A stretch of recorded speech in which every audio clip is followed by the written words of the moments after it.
If someone said to me, we have this musical, do you want to be in it? I would have said no. But when I heard that Baz Luhrmann was making a musical, the same guy that had done Romeo and Juliet and Strictly Ballroom, that's when I thought, this is interesting.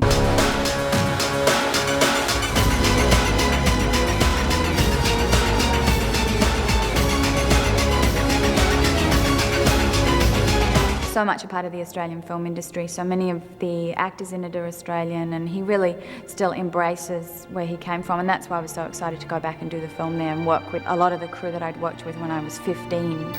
Action!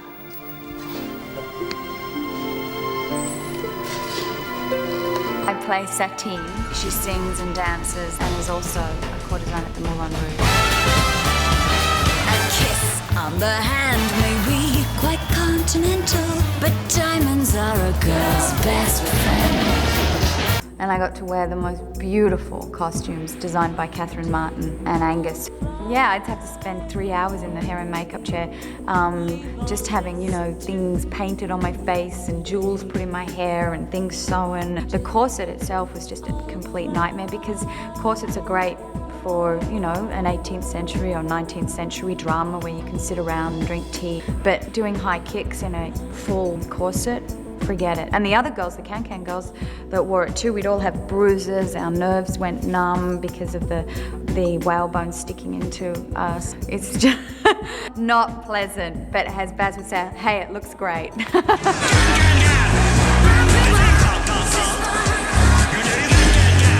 It wasn't just about, let's go and record in the studio and then we come on and lip sync to it. He really wanted us to challenge ourselves, and so we sang a lot of the numbers live. But that was pretty hair-raising at times. I just would think, Baz, there's 600 extras today, you're gonna make me sing in front of all these people. But as soon as I stepped into the character, I'd be able to do it. It was if I stayed as Nicole, thinking, I'm gonna have to get up here in front of all these people and sing, and they're gonna judge me and decide whether I can or can't. As soon as I was Satine, it became so much easier. So when I put on the top hat and the costume and the heels, the heels helped, I would be able to, I would lose my inhibition. One day I'll fly away, leave all this to yesterday.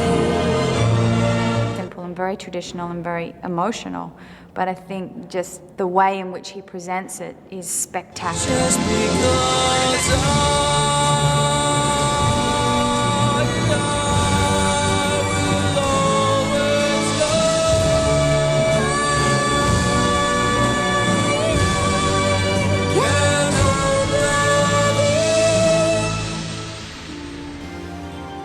But I think it's also really important to have movies that are still trying something different. That's Baz Luhrmann. His whole filmmaking process is always about trying something different, pushing the envelope. And it was really one of those very unusual but creative and really satisfying kind of experiences.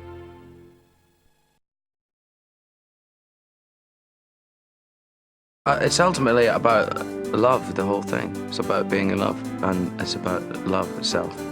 But how he's achieving that is on a scale that I've never seen before in my life. It's quite enormous.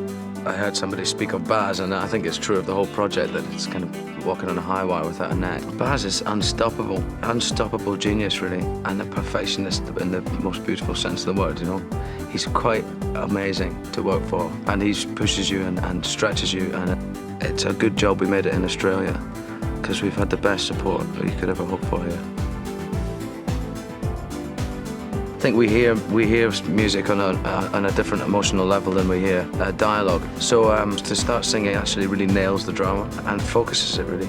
Some of the lines are so simple that you could never speak those lines because they're too simple, But to be sung, it suddenly becomes really, really beautiful because of its simplicity. never knew I could feel like this, like I've never seen the sky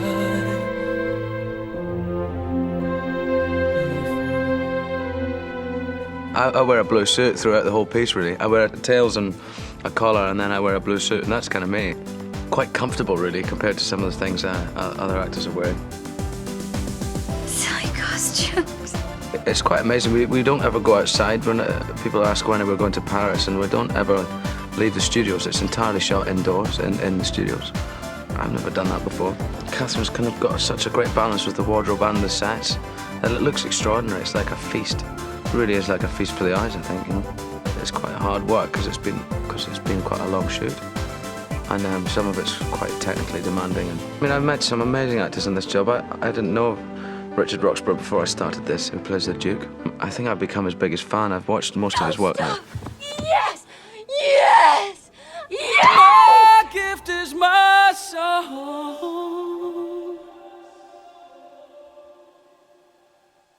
and this one's for you. Your song. That's my first big number, and it's the first song that we shot. I'll never forget that because I went to see the rushes, which I don't often do, the following day just to see if it had worked, you know. It seemed to have worked. Sat on the roof and I kicked off the moss. Well, some of these verses, well, they got me quite cross. But the sun's been kind while I wrote Because I've really enjoyed the singing and really enjoyed the recording. It's something I'd never done before, but I love it. I love it. It's quite hard work because it's been quite a long shoot. I really think it'll be like a treat. This film. I imagine it'll really blow everyone away.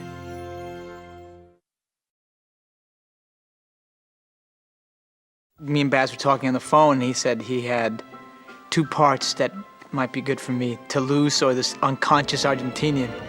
And I said, unconscious Argentinian? I don't want to be unconscious. Baz is so different than all the other filmmakers out there. And he's very whimsical and theatrical, and his sense of reality is so different than all the other directors you ever work with. I mean, he's an inventive, imaginative person that you never know what you're gonna get when you show up. You know, he comes up with new ideas all the time. He's always thinking, always knows that things could be better. Incredibly humble too at the same time, which is really unique. I mean, it looks fantastic. I mean, it's the first time you've seen a person of my incredible height reduced to that height and still have, like, you know, ankles that move and a foot that moves, a prosthetic foot that looks like it's really connected to me. And I'm frozen. I can't really move like the other actors. I can't really jump around. Once the take is done, I have to sit there and wait. You know, it makes me feel more like Toulouse, because Toulouse-Lautrec was incapacitated that way. He couldn't really run around with the rest. He couldn't really dance, you know. So all of a sudden, I start feeling like Toulouse-Lautrec, and I feel like, God, I wish I could really draw, because right now I need to escape somehow. But no, I didn't have any training. I mean, I didn't think I was going to be singing that much in the movie. And when I got here, I realized it was going to be a lot more than I thought. So then they got us a coach to work with us. Spectacular, spectacular, no words in the vernacular. Can't describe this great event, you'll be done with wonderment. I think the accent was really tough to maintain the English accent for 9 months. And being on my knees has been really tough. It was a lot harder than I thought it was going to be, that's for sure.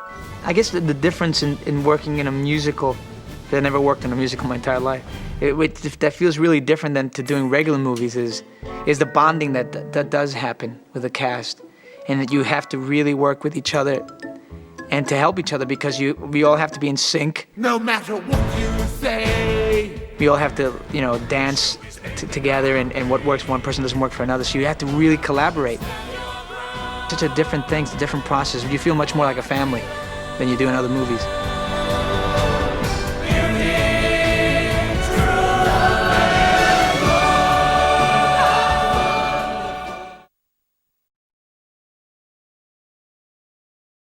I play Harold Ziedler, the man who runs the Moulin Rouge. He's a larger-than-life character, very expansive, very loud, very emotional. I did quite a lot of dance and quite a lot of singing and pre-recording of some of the songs, stretching a lot of muscles that I haven't been stretched for a long time.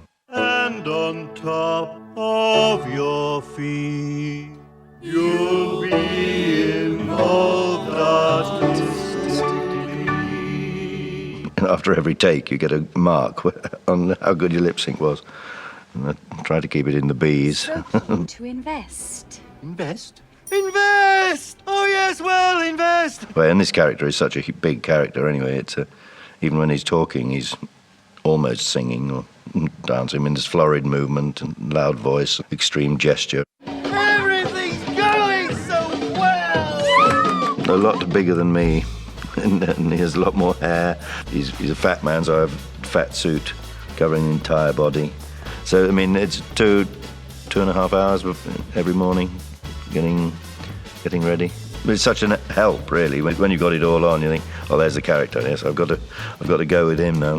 That is extraordinary. I mean, he's sort of obsession, but a love and a passion for his work. Absolutely vital, I think, but certainly in a big project. And he's got a most fantastic imagination. He pushes it right, pushing the film in every way. He's pushing it as far as it'll possibly go, and that's terribly stimulating, very tiring and demanding on everyone. The whole cast is a very happy group. That's been great, working with a lot of Australian actors, and we're a happy bunch. Certainly unlike anything I've ever done before, and I don't think anyone I know has ever done anything like this before. I mean, it's on another level. It's huge and bright and rich and textured and noisy. Musicals, people don't make musicals, and these are big musical numbers.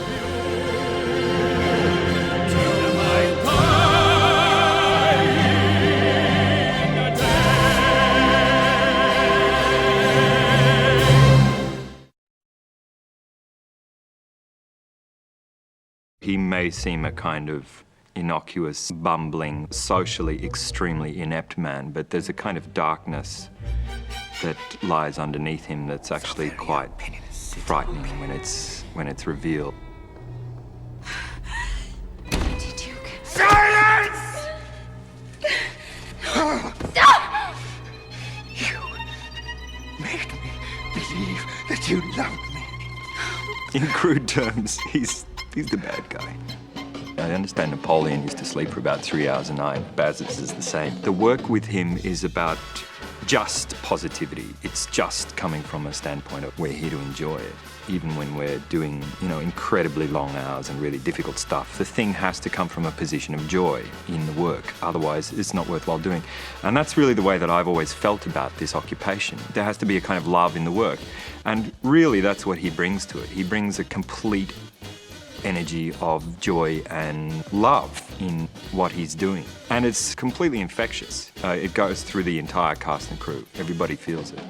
I became interested in the idea of a sort of mouth thing, of a kind of strange rodent-y thing with the mouth, which I was working on during the workshop. There was a floppy hair thing that came with it in moments of rage, that when he would become angry, his hair would sort of flop around.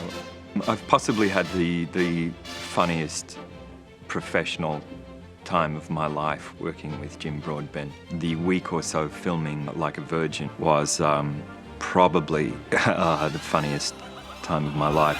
Like a virgin, watched for the very first time. Your heart's beat. And yeah, I mean, there's been times where I've walked into a new set, the set of the Great Hall, and thought it's like Cecil B. DeMille. It's that level of filmmaking that you don't see anymore anywhere, even in Hollywood. It's big and it's extravagant and it's exuberant, and I think musically it's striking out in territory that I've never heard before.